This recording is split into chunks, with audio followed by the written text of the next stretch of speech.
Hi everyone. I made a big mistake today during our webinar. I forgot to press record as I was going through. I'm so sorry, but instead what I've done is I've gone through and I've created videos where I've done screencasts of each of our tools. So I've done one for Edpuzzle, one for Padlet, and one for Flipgrid. And I've covered all the stuff that I showed you in the webinar, and I also showed you a couple of extra things as well. So please forgive me. But please also do watch them again if you need to see some of the stuff that you missed. Hopefully you'll still be able to find it quite easily. Please note that this webinar recording or these recordings will only be up until the end of the holidays, after which time they'll be put into the membership area of my site. And if you want to continue to access them, you'll need to grab yourself a membership so you can do that. But thank you guys so much for coming. Thank you so much for enjoying it. I really loved all the feedback that you gave me as well. Lots of you said that you really enjoyed it and got a lot out of it. So thank you so much for coming. I love doing this. I love just helping teachers out and showing them how to use some tech tools that are actually a lot of fun to use, and at this point in time are really good for remote learning as well. So thank you very much.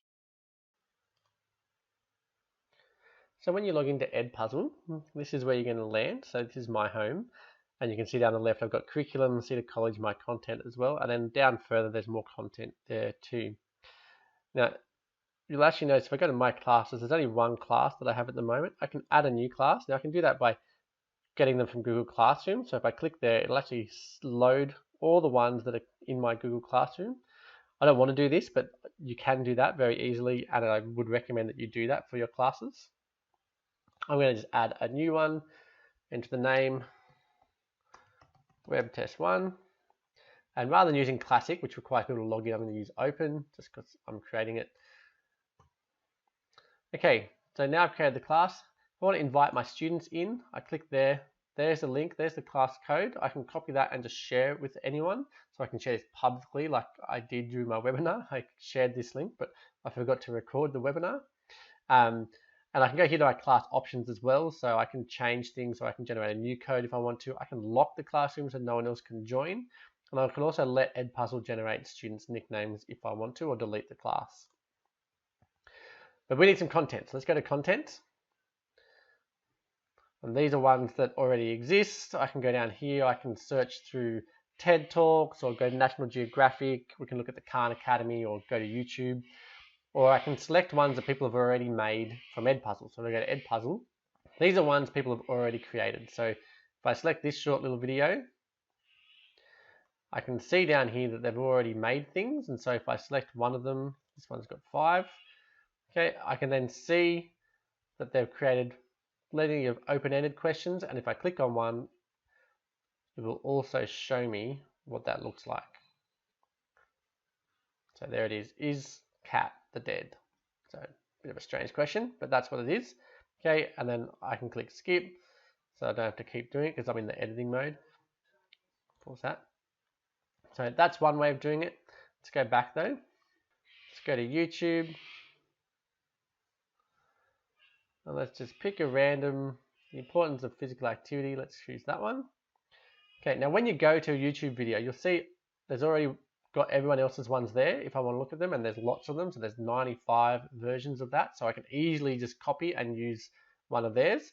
But what I want to do is edit my own, and in here the first thing I want to do is to trim it, and so I might cut the beginning and end so that I only have to watch the bits that are relevant. So I don't want them to watch the whole video, for example, so I can make this, they can only watch the first minute or whatever, and you can pick anywhere there. So that's the cut. Then choose voiceover. If you want to, you can replace the audio that's already on the video with your own audio. I don't normally do that, but you can. Click on questions. So this is the fun bit. So here, at this point in the video, I've decided that I want a multiple choice question. So here, let's go, what are the benefits of physical activity? Okay, and so we might say here, you might lose weight. Okay, and you can see that's got a tick, so that's correct. I could make it wrong if I wanted to, but we'll leave it as a tick. Here, a benefit is that you die younger, right, which is wrong. Now you can add more choices by clicking this button down the bottom. It will continue to add them. If you want to get rid of them, just click the delete button. Each of these you can add feedback to. So every time you make one, you can then create feedback. So you live longer with exercise. Right, and if they get it right, I'm going to give them feedback of well done. Okay, and then click save. And then that question's there, and this is what it's going to look like when it appears. Without the yellow though, the green arrow, because that's there because I know it's correct. All right, then I want to add another one down here, so I'm going to click further down. Good, pause it. An open-ended question this time, so you can put whatever you want in here. So let's go, what is physical activity? Okay, I can put images in here as well, or link to something if I wanted to. Again, I can provide feedback. It is movement, or something like that, right? So that's what you're doing, saving, and then it shows you what it looks like when it comes up. And the last one I want to show you, if I scroll down there, click pause, I want to add a note. Now a note basically is just, as they're watching, it's going to stop the video, this note's going to come up, and so I'm going to say, think about your favorite physical activities to do and why you like them.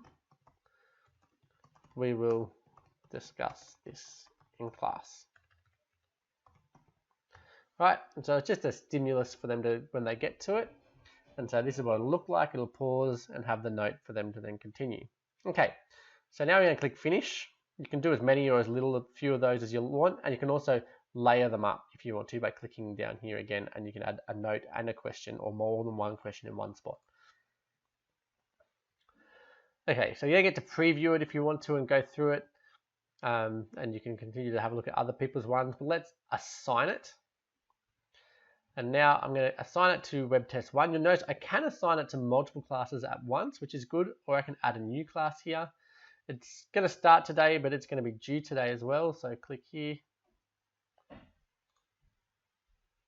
make it due today. We're going to keep this on, preventing skipping. So the kids have to put in an answer. They can't just skip the answers, the questions. And because I like to use closed captioning, I'm going to turn that on too, and then click assign. Now I'm going to assign to a class, so it's gone to my class.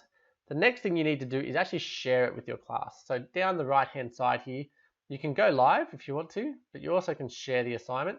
And there you get the link that you want your students to access.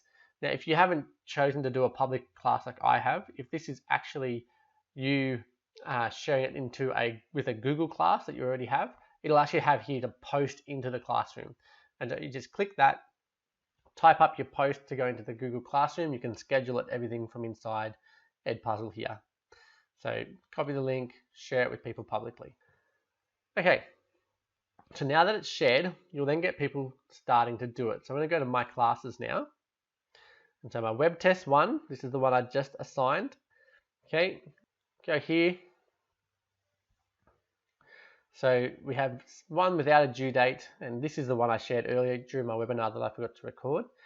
Now, when people are doing this, so particularly at the moment, if you're doing it remotely, what you will see is straight away the students' names will be here, and they'll start at 0, and it'll be red. And then as they watch it, so if I scroll down as they watch it, it starts to progress, and it moves in a live format, okay, until they start to get 50s, 80s, and then 100%, and that's when they're finished watching the video. And so you can watch them do that. And so for students particularly lagging behind, you can send them a message through Google Hangouts or something, or you can send them an email that just says, hey, you need to actually get this done. It's meant to be doing it now in class, right? Even though you're not having a video meeting with them. Now I can also just click into them. And so now I see Nathan, and he's watched these sections once, but he watched this bit twice for some reason. And then once, and then he got this question and he answered it correctly, and then he didn't get to this question. You can see he didn't quite get to that last bit of the video. He's done 90% of it. So if I go down, automatically mark there as good. I can change that mark if I want to, just by typing, or I can click the X and he'll get 0.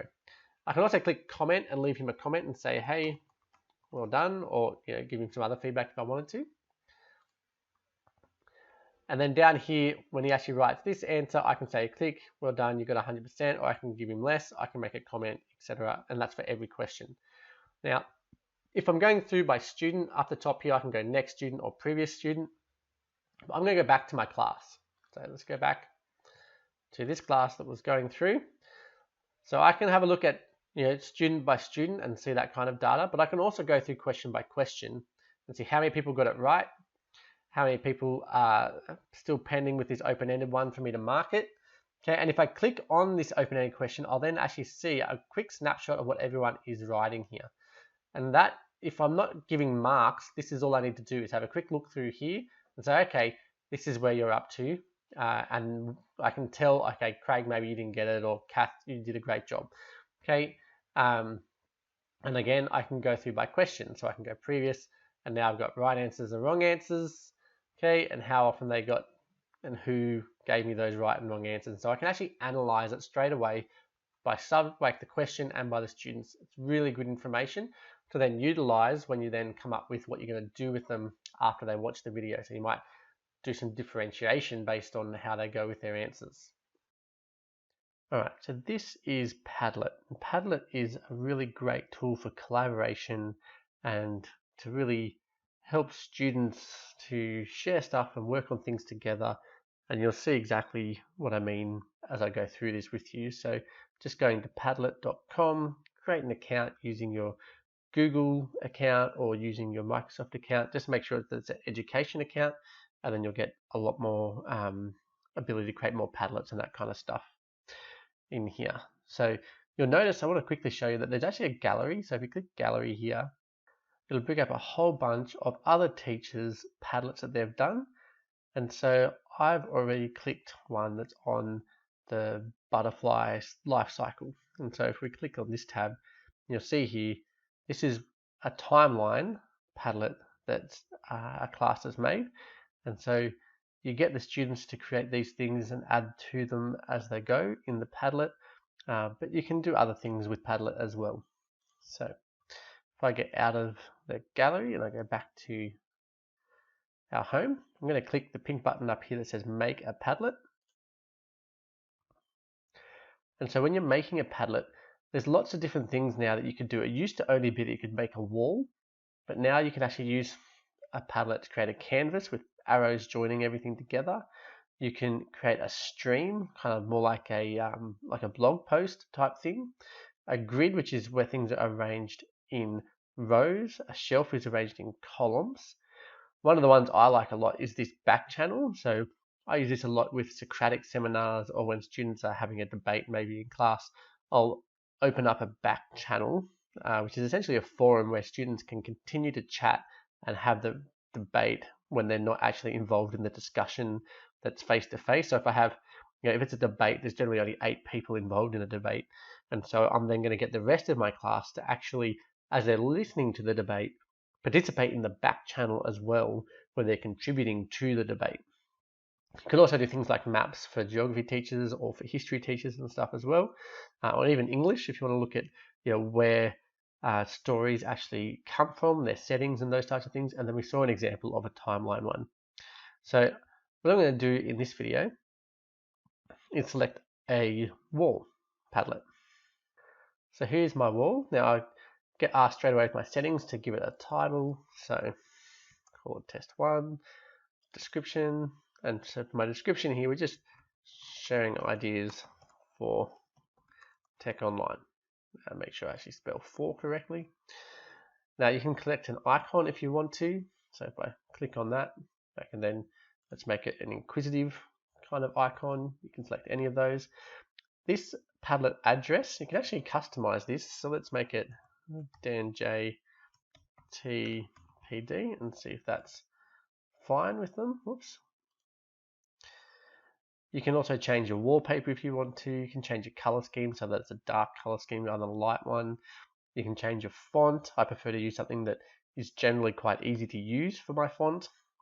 Then as I scroll down, I do want the attribution of the post. So when the students log in, it'll actually tell me who it is that put the post up.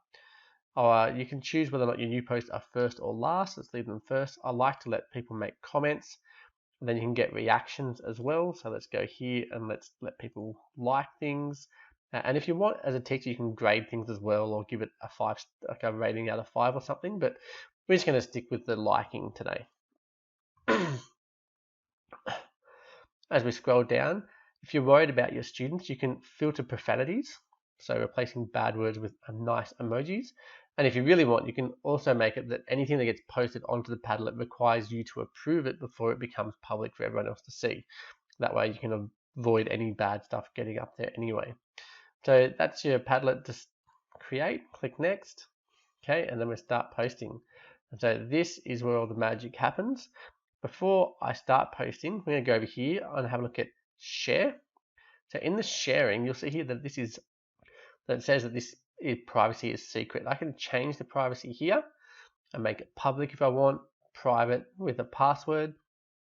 Lots of different things that I want to do here.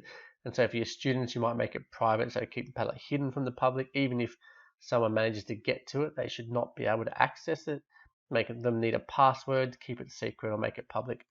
I make it public. You can determine whether or not visitors can write, or maybe they want to just read it, or if they can edit the whole thing. Let's leave it as writing, and you click save.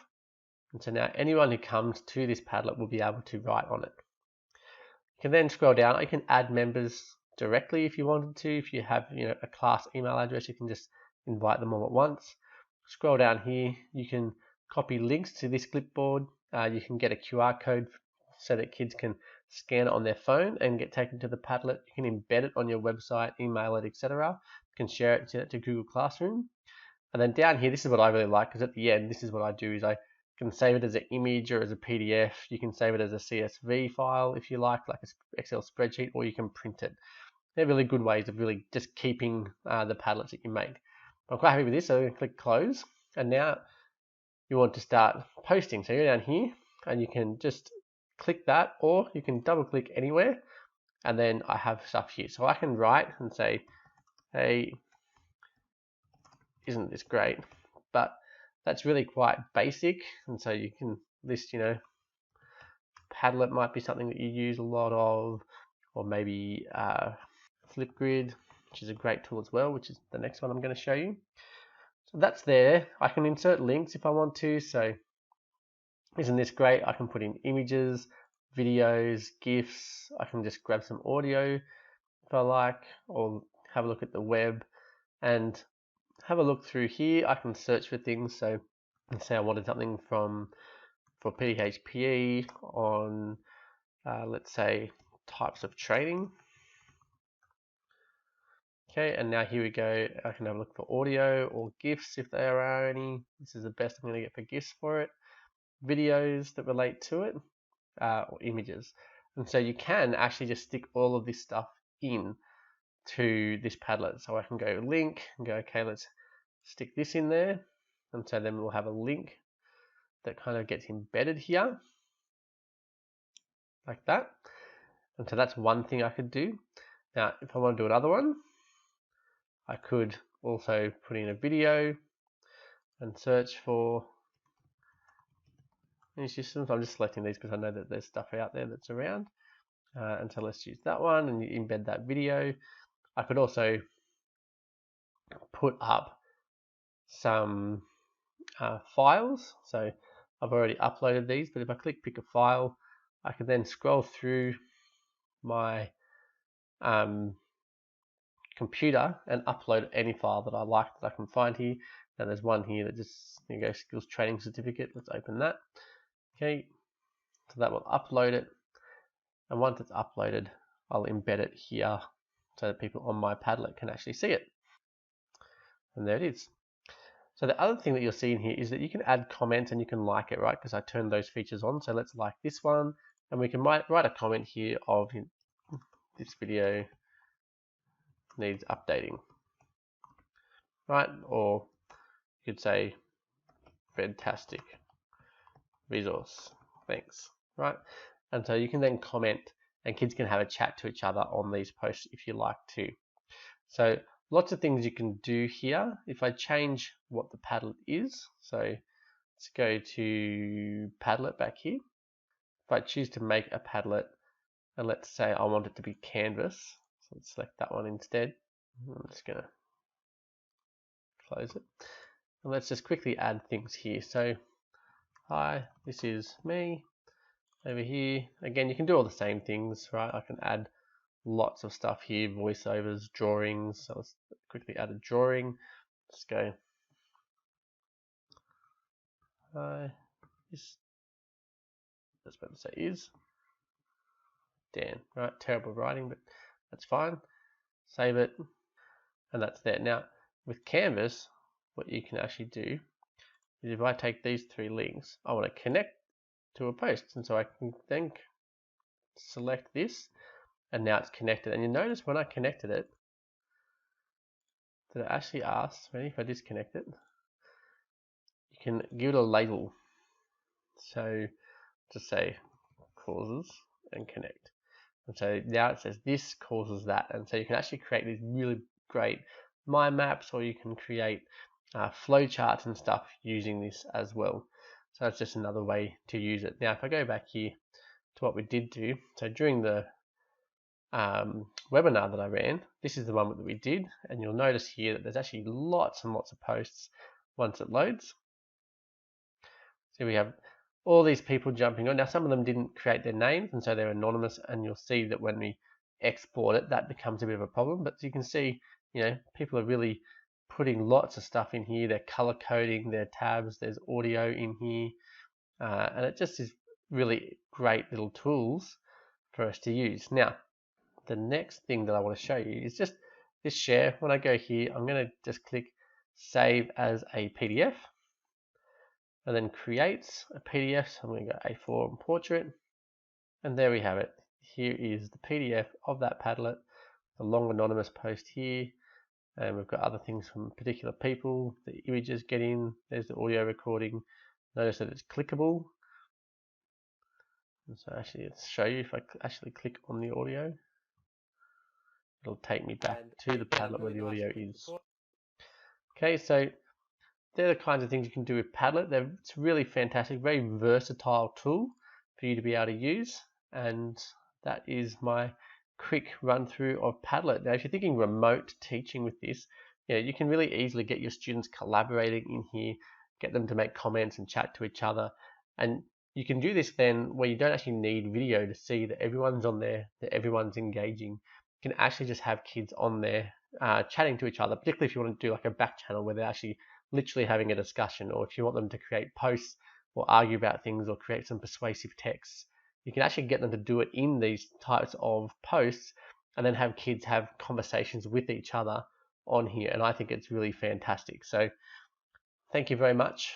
And I'll now move on to our next thing, which is Flipgrid. Okay, so Flipgrid is probably one of my favorite tools to use. Flipgrid, you log in with your Google account or your Microsoft account. Make sure you use an education account, because then Flipgrid is free for you. And basically, up here we've got the library of other people's grids if you want to look at it. But we're just going to go straight into creating our own grid. So add a new grid, give it a title. So Dan's grid. We're going to make this one public, but you can see here you can use it for just school emails or student IDs. I get my own little flip code here, and I can change that if I want to, but I don't need to. Let's click next. So I can add a password for protection if you are worried about that. I'm not for this one, but you could. Okay, now this is my grid code. So normally your grids you would label for your class. So you might say that this grid is Year 7 biology, for example, or Year 7 science, sorry, Year 11 biology, or something like that. So you wouldn't normally just call it by your name. You would normally call it by your class, or by your subject at least. Okay, then you go to your grid. Once you're in your grid, they'll automatically give you this say hello topic. And so in your grid, and this is why I'll label your grid by your class, you're then going to post multiple topics for each time you use Flipgrid. And so here, let's add a new topic. And so for this one, I do want you to say hello and introduce yourself. All right, you can take 1 minute, 3 minutes. You can choose how long the students actually can record their video. You can then add a question or a stimulus. So tell me your school, your favorite thing to do on the weekend, etc. Right? You can list whatever you like in that little box. You then can give a focus, which is optional, but this is where Flipgrid becomes really handy. So I could, for example, post up a video here that the students need to respond to in their Flipgrid post, or I could give them an image that they need to use as a stimulus to then create a persuasive speech, or to write a poem from, or a spoken word type poem from. You could link it to an Adobe Spark image, or you can really use a lot of things here to really stimulate your students to think about what they're making. Okay, so once I've done this, then I get to create my topic, and the topic is ready. Now, I'm going to click All Set here, but then I'm going to take you back to, I'm going to click Edit. So back here, because there was an option next to create the topic for more. So here, if I go down, I now have more. So I can give topic tips if I want to, topic attachments, so I can links to URLs, for example, or I can give that a URL a title. So if I've got a Google Doc or a file in the Google Drive, for example, I can post a link to that and give it a title, and students can then click on that and have a look before they make their video. I can make videos need moderation. I can allow or disallow students to reply to each other. I like to leave that on because it means students can watch each other's videos, but then also make a short video back to each other and have a bit of a conversation that way, which you can already see, I think, if you're doing remote learning, how good this would be for what's happening in your classes. You can make it active, but once you've finished, you can freeze it or you can hide it, for example, so that no one else can add to it. You can also put a freeze date. So you can decide, okay, it opens today, but I want it to not work anymore tomorrow. Okay. Keep going down. You can see video features. So make video titles, have a view count of how many times people have watched your video. You can put sticky notes all over videos. You can do video editing in Flipgrid as well. You can attach links, so I can allow students to attach external links with their videos.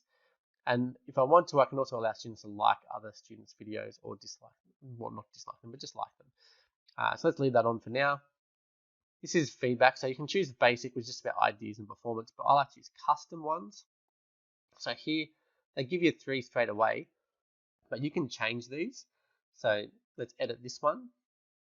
So I don't want to use that. I want to call it something else. So this criteria is about presence on screen. Right, and so criteria, how engaging is the video? All right, and so maximum and minimum score, and you can create as many of these as you like. Okay, you can create a whole bunch of these criteria that you can then use as you're looking at each other's videos to give feedback to each other. So let's update it.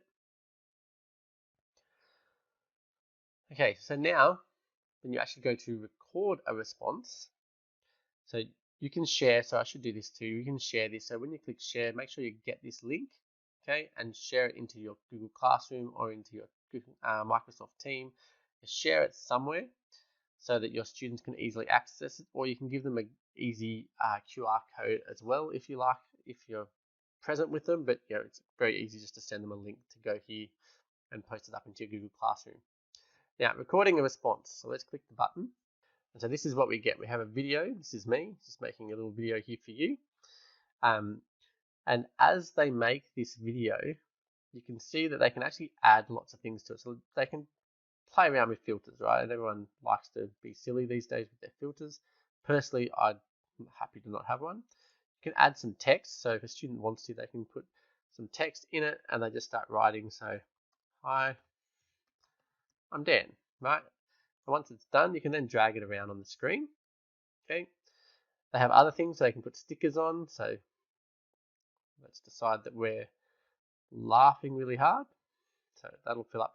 Now, what some kids will do is just really fill this up so that it covers their face. I don't really mind that too much. I tend to encourage them away from it, but to start with, I don't mind that. But I'm going to move that up here because I want to be laughing. Shrink it down. Next, as I come down, I can draw on my video as I make it. Okay, so if I click drawing, okay, now when I click record, I can actually scribble all over this. Okay, so click record. And now as I go, I can sit here and scribble as I talk about something, or scribble over here, and then I can pause it. Okay, that's one of the great features about this actually, is you can pause the video as you go, and so you can actually create stop motion videos even just by pausing and unpausing while kids are doing stuff. Next, I want to have a look at the blackboard and the whiteboard. So this is the board, and then you can choose whether it's white or black. Let's go for a white one today. So now suddenly I've disappeared from the video, and when I click to record again, the video will keep going, but now I'm just drawing on a blackboard. So if you're going to do maths, for example, this is a great little system where I can now sit here and go 2 plus 2 equals 4, right? And have the students explain that to me on their board. Now I'm going to pause again. And now that I've finished my board, I'm going to get rid of it. You can see that that's still there. And the last thing I can do is put a photo sticker on there. So add a custom sticker. So drag and upload the photo or the picture to go in there. But I don't need that, so let's go back. This is nice and easy. If you want to see the blackboard, I can do that too. Ready? So here's a blackboard. You can see that my ink has gone away. I need to change the color of my ink here. Click go, and now I can talk more about other things such as drawing a picture. So let's, I'm a terrible drawer, but let's see how I go here, particularly if it's touchscreen. Right, there you go, whatever that animal happens to be. And so they can click pause and they can keep going or whatever, but I'm going to stop there. Up the top, you can see they can clear, undo, redo stuff. On the right here, they can add a sticky note if they want to. So I need to add a sticky note. This is a test run. Okay, that's done. What else here? I can show the topic if I want to as well, but I'm not going to do that. Let's just click next. So you then get to have a look at your video, and I don't really want to hear this, so I'll just turn that off.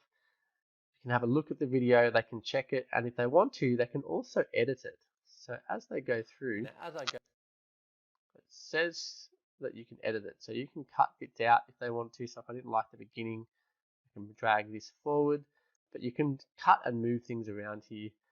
You can delete the clip if you want as well, but it's really just a matter of moving stuff around however you like. I'm going to leave the whole thing there and just click confirm. And now as I go, I can sit here and scribble. Finish my editing, all of that, so it keeps playing all the time. It's just so that they can actually check it before they put it up.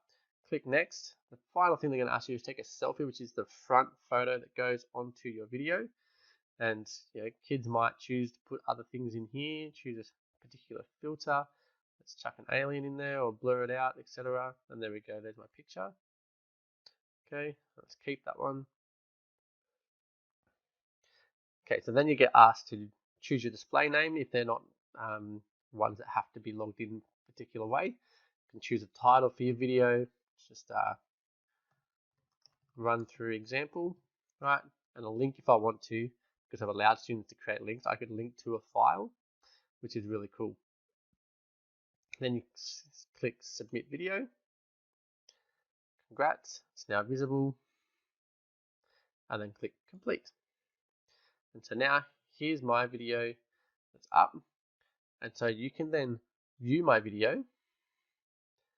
And while you're viewing the video, let's pause that, you'll see here, so video feedback. This video will only be available to Daniel. So if I'm the teacher, I can click here and give specific feedback to the student.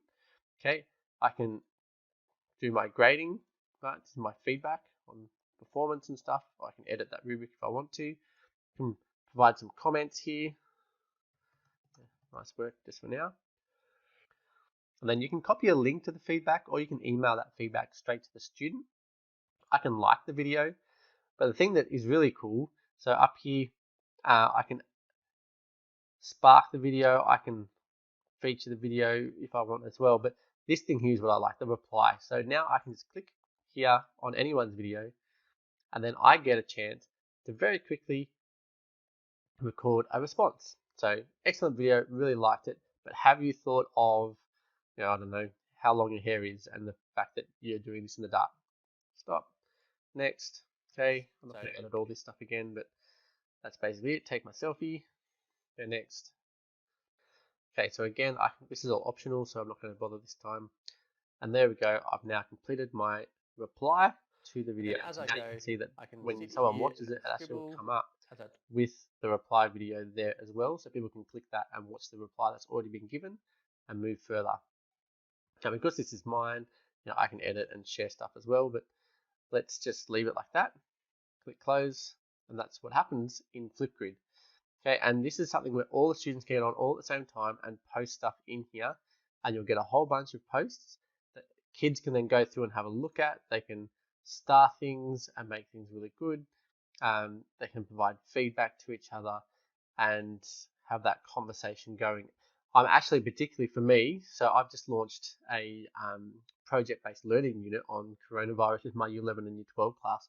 And when we come to our final showcase, this is actually how we're going to do it. I'm going to have my students create explainer videos that because you can also upload into Flipgrid, which I didn't mention. So when you're making your video, if I choose to add another video, so when you go to a new one where you haven't actually seen anything yet, when you click record your response, so this is all got access, but you can see here it's got upload and these three dots, so video options. So I can do a screen recording if I want to, so I can actually record my screen and do like an explainer video. So if I have a PowerPoint or something going, I can record using screencast, using Flipgrid over my PowerPoint and explain stuff. Or if it's a website, I can do a screencast file of that. I keep saying screencast file. I can do a screen recording of that too, or you can just upload a video clip that's already been made, okay, as well. So just return. So if I click the upload one, dragging videos in here, that'll be uploaded. So if a student has already made and explained a video, they can just upload it as well. And so for my project, what I particularly want my students to do is I want them to make a video that explains the project that they've done, the product that they've created, and how it was useful or beneficial to the community or to the individual that they've been focusing on. And then I want them to be able to provide a link. So they're going to create a link then that takes me to what they created. So they're going to explain what they created, but then they're going to give me a link to take me to it so I can click the link and have a look at what they've created. And then come back and then I can create a little video to go back to them and respond and say, wow, I can't believe how great your project is. This is fantastic. Your individual that you chose must be stoked with what they've got. Okay, but here just go back, and this is where you're doing all the recordings. So that's the last bit that I missed. Otherwise, really great. People will just get in there and share and say hello to each other. But you can use it in so many different ways. And if you're thinking of your remote classroom, having your students get up and just show, and if you're doing presentations, for example, this is a great way to do presentations remotely because your students will make a video, which is their presentation to the class, and then all the class can then go out and watch the videos and provide each other with some feedback and make comments and that kind of stuff. And you can create a little rubric in there to use for marking and providing feedback as well that you can easily email them from Flipgrid. So there's lots of really fantastic ways for you to use this remotely with your class. And when you get back to school, obviously you can just use it in your classroom as well. So thank you very much. That is it for Flipgrid, and that is it for the webinar and the catch up. Thanks, guys.